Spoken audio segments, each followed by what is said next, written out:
scie di una polvere leggera trasportata dagli astri.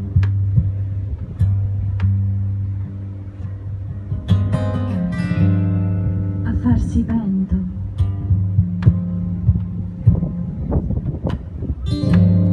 A farsi movimento.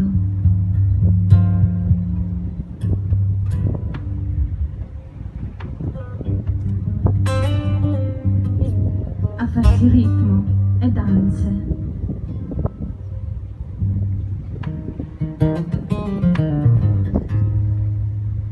A farsi popolo, cullato dal mare,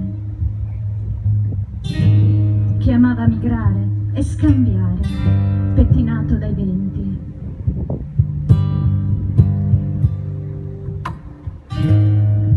In una dimensione del tempo, come diceva Sergio Azzeni, continuo, condiviso.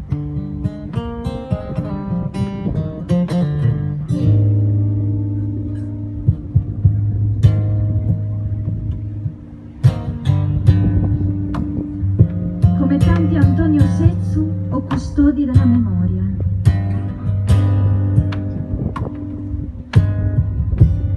Nutriamo questo senso di condivisione continua attraverso l'eco di un popolo del mare che riverbera fiero tra queste coste.